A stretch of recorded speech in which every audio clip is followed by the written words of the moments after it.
What's good? What's good, Well Squad? We back at it again with the late night session. Hopefully, everybody had a blessed day today. I want to talk about today, or I want to give you guys 10 tips for becoming successful on Amazon.com. Let's get right into it. So the first tip, if you guys see me looking off to the side, it's just because I have my notes here and I will ramble because I am a talker. So let's get into the 10 tips to help you become successful. Tip number one, provide accurate product data. Okay. So anytime you list, make sure your condition whenever you're listing. So, say for example, if you're listing it as new, you guys know I don't have a problem is listing anything is new. But when you do list it as new, don't force anything to be new. So, say for example, if you guys are out and you see a book in the thrift store or something like that, it's absolutely nothing wrong with listing it as new on Amazon. I know other people may say, well, you should never list anything from a thrift store is new. I do take that risk. And over my 12 years of selling on Amazon, I've never had an issue. As long as you're grading your products accurately. Now, if you're pushing it up, it's not really new, and you're saying, hey, I can make $100 more or $50 more profit if I list it as new. Nah, you definitely don't want to do that. We want to have we want to hold integrity because that's going to build the like, know, and trust of our brand. And it's going to get into another point I'm going to mention later. So, tip number one, make sure your product data is accurate. We got to make sure the customers know what they're getting, make sure everything is aligned. All right. Tip number two, check your orders daily, especially if you're doing merchant fulfill. If you're doing FBA, you really don't have to check it daily because you're partnering with Amazon to provide this service for you. But if you're doing merchant fulfill, guys, remember, merchant fulfill is whenever we're doing the pick, packing, and shipping. So you need to be checking them daily. I do advise to my students and the people in my network not to wait to that Amazon. Generally, if you're setting it up, it's like a default 2 business days. Don't wait to that second business day to ship it out. Like, go ahead and be proactive and ship them on that first day. That's going to avoid a lot of issues if you're a merchant fulfilled seller, because we like to be ahead of schedule, and it just shows that you professional with your business. And customers, maybe if something did go wrong or you made a mistake, they're probably not going to complain because they got their product or their item a lot earlier. So we always want to take that initiative to deliver great customer service. And check for your orders daily. That'll help you do that. All right, number three, make sure you confirm your orders whenever you ship. What is confirmed? So, guys, whenever you get an order in, you need to click either the buy shipping button or confirm ship. That's another yellow button if you're using a shipping supplier or service outside of Amazon. Now, I do recommend, if you're doing merchant fulfilled, to buy the labels directly off of Amazon. Why? Because you get additional insurance just in case something happens. If you buy it through Amazon, Amazon has a partnership with the post office, UPS, and it could be some other ones, but those are the main two that I use. If something does go wrong with your package, they'll reimburse you. So I've had books in the past, probably, I think the most I've ever been reimbursed for was probably about $800 for one single book. So what happened was, I shipped this book out. I think it was going to somewhere like Florida, and I think they delivered it to the wrong address. But because I purchased my shipping label through Amazon, and the customer, it showed delivered on the tracking, and the customer didn't get it, but that was okay. Whenever the customer said they didn't receive it, I just responded to Amazon in the case, hey, I purchased this label through Amazon, and hey, what they did was they refunded the customer the $800 and they reimbursed me. So they didn't take it or debit it out of my account. I got it both ways. Now, I know in some cases they do require you to have a signature confirmation, and all that means, guys, is whenever you get a product in, they want you to sign for it. But in that case, when I had an $800 book, it was actually a book. Nobody had to sign for it. Long as I purchased it through Amazon, they gave me my money back. So that is an advantage of buying your shipping through Amazon. All right. So number 3 was confirm when you ship. Number 4 was check your inventory regularly.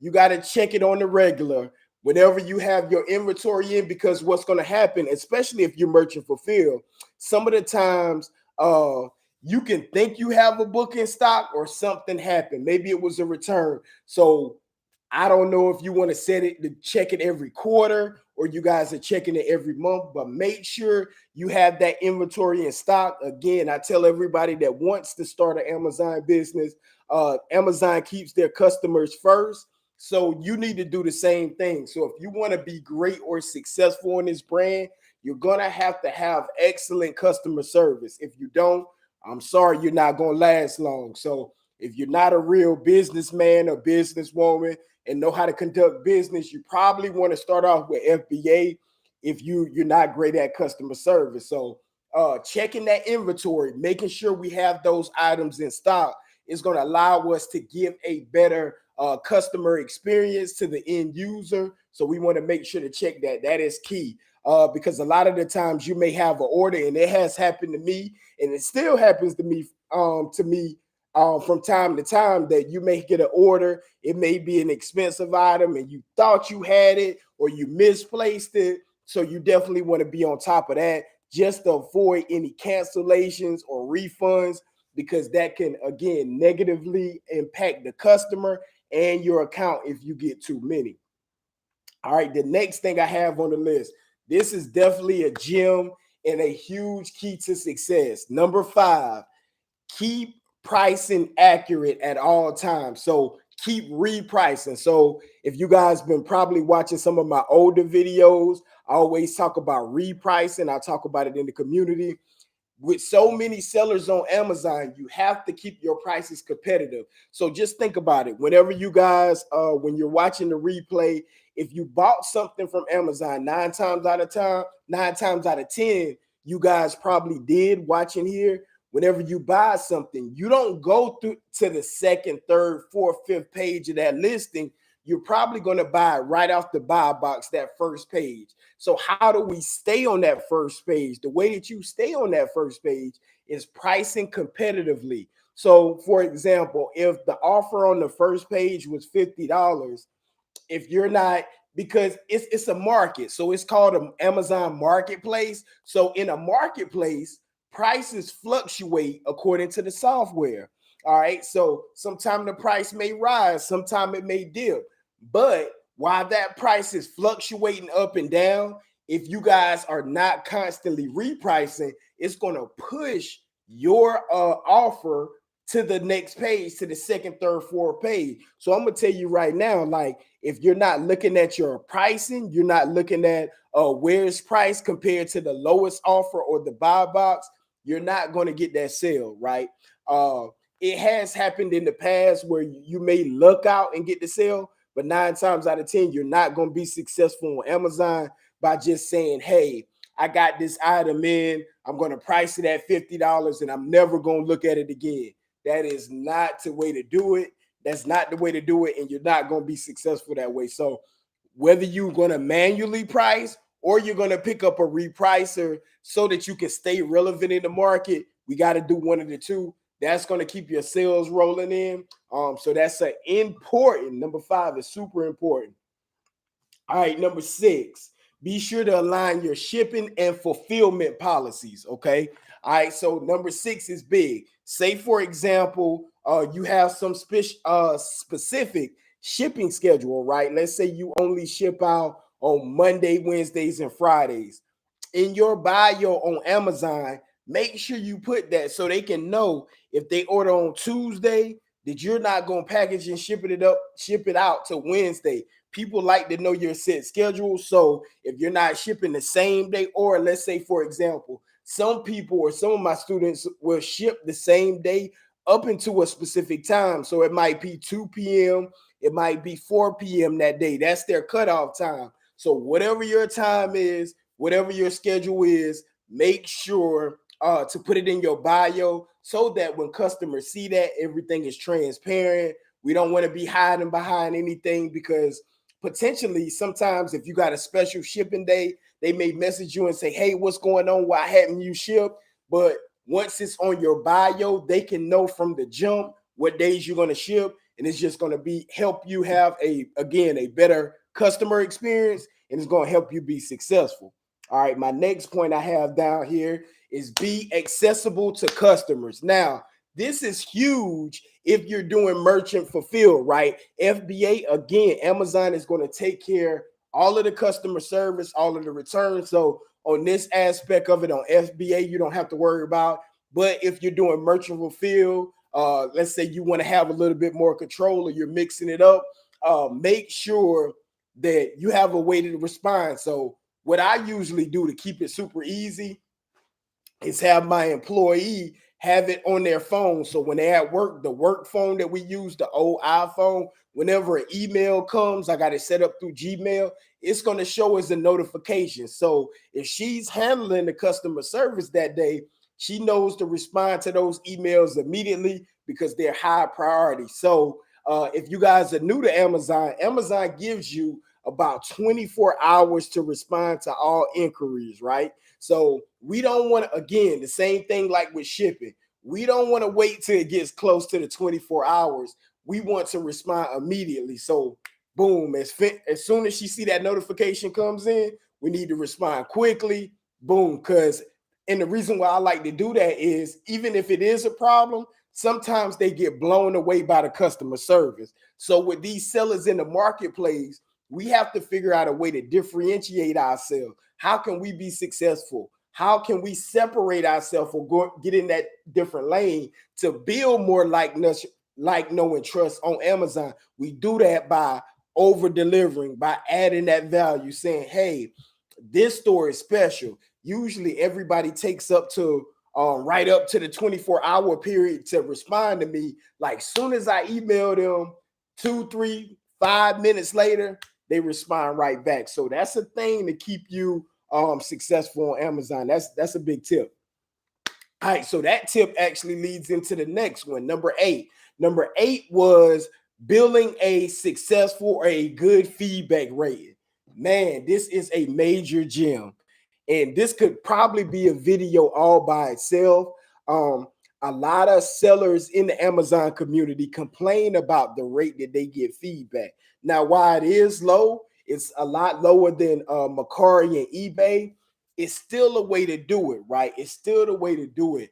I think on my oldest account, man, I'm probably up about 5,000-10,000 feedback. So it is possible. Now, for you guys tuning in, whether you're watching it live or the replay, I'm gonna tell you my secret. So if you listen to the first couple of tips, you already heard some of it. We deliver excellent customer service.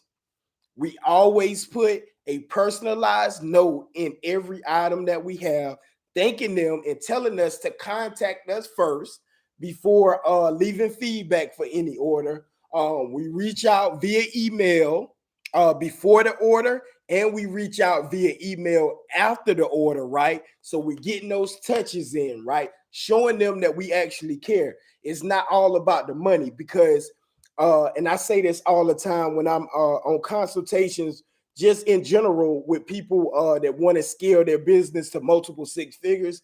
It's about adding value. So a lot of people just get the money. They make it transactional. Like, hey, once I deliver this item to you, that's it. But you want to be more than that, right? Remember, we're trying to separate ourselves. How are we doing that? How do we do that? By adding the thank you card, by giving a free gift, like and I wish I had my bookmarks here. You can put because you guys know I'm mostly in media, I'm going to put a free bookmark in. I'm going to put a thank you card in. I don't mind spending an extra 10 cents or 25 cents just to build that like, know, and trust, because what's going to happen, it's going to excel my feedback rating. Because one thing about e-commerce, guys, you're going to come across a customer that's having a bad day. So no matter how perfect the order is, guess what? One of those feedbacks are going to be bad. My accounts aren't perfect, right? I still get bad feedback from time to time. but I've built so much great or good feedback that it gets buried so quickly that I'm still up to 100% on my account. So it's super important to keep these positive feedbacks coming in, because guess what? The rain is gonna come, and that's on any business. Like, you can you can deliver early, it could be in the perfect condition, but these people are still not going to be happy. You're going to run into it. Any job where you're serving, in service, it's going to happen. So how do we prepare by that? That's by stacking up all the goods. So once you get a bad, man, that thing get buried so far that nobody ever sees it. Okay. So good feedback, guys. Don't sleep on the feedback. Always be actively trying to get feedback, because you're preparing yourself. The best time to prepare is before you get in the situation. You don't want to get to where you get a trouble situation, or you get a negative feedback and you're like, man, I got a bad feedback and my account's at risk. Nah, we from the jump, we already preparing, saying, we're gonna get a couple hundred good feedback. So when we get one negative, it buries it so far that we're good. Okay. Let me look at my notes here. All right, number 9. This ties into the customer service. Handle returns and refunds gracefully, right? So we got to be next level. And this is something I'm gonna be transparent with you guys. Back in 2010, when I first got started, man, I ain't gonna lie, like returns and refunds, man, they were tough, right? Because I just started the business, and I didn't know anything about e-commerce. Amazon was my first online business that I really started making money in, right? So back in 2010, I would sell, I would be doing pretty good. And it'll be an expensive, let's just say it's a textbook or so. And I sold it for over $100. And they said, hey, I don't need it anymore, or I'm gonna upgrade and get this different condition. I'm gonna be transparent with y'all, right? I would struggle. I wouldn't want to give them their money back. I'm like, nah, I did everything right. But I've learned a key lesson, right? Do not sacrifice one order of $100 to over. I've been on Amazon the last 12, probably 13 years coming up. I think my anniversary here is like December the 20 something. You don't want to sacrifice $100 for, shoot, I've made multiple millions over those years, guys. I've made multiple millions. So you don't want to have a small mindset whenever it comes to business, right? What would I look like saying, hey, I'm not going to give you a refund for this $100 so I can keep this, and then miss out on that whole bigger picture because they report me this, that, and the other. So no matter what the amount of a single order is, hey, if they want to return it, a refund within those 30 days on merchant fulfill, FBA, you don't have to deal with it. It's all automated. Amazon will take care of it. But if you're doing merchant fulfill, you got to provide that return window up to 30 days, right? So it's really, I tell the people, my VAs, everybody, it's no need to go back and forth with them. If they want a refund, hey, let's take it back. Let's salvage that inventory and see what we can make. Can we resell it? Is it still in the same condition? So really, I don't like for people to get over on me. And I know sometimes they do, but it's not worth the millions I'm going to make on Amazon in the future. Okay. So just kind of take that. That's a lesson that I had to learn at the beginning. Again, I struggle with it. I'm like, nah, I did everything perfect. I need my money from this order. But sometimes you just got to let bygones be bygones, just to see that bigger picture because of the potential of this business. Okay. All right. So that was number 9. And then last but not least, number 10, know where to look for answers. So I recommend, if you hadn't already, make sure you subscribe to Amazon's YouTube page. It's at I think it's Amazon Sellers University. Get the knowledge straight from Amazon. Also, they have a sellers forum inside of your Seller Central. And hey, I already know that y'all here. If you watching still at the 20-minute mark, y'all tap in with the community. You'll be able to leverage my 12 coming up 13 years on Amazon, all the headaches, all the stuff that I had to go through the grace of God to build this business. You guys can leverage my knowledge. So, hey, I ain't gonna keep you too late. I know it's been a little long one. We've been on for about 20 minutes. Also, if you guys want to see any particular videos, make sure you DM me on IG, follow me on IG. Again, through the grace of God, we've been able to cross 150,000. I'm gonna get back active on YouTube. I'm gonna try to do a video a day, whether I have to go live or do edit it. Make sure you follow me on Instagram at Travis_GWV. If you want to see a specific video, Trav, show me how you source. Show me how you do this. DM me the video title on YouTube, and we'll crank it up in the studio and we'll get it done. So, hey, y'all be blessed. I appreciate you. Like and share this video with anybody you think it can help. See you on the next one.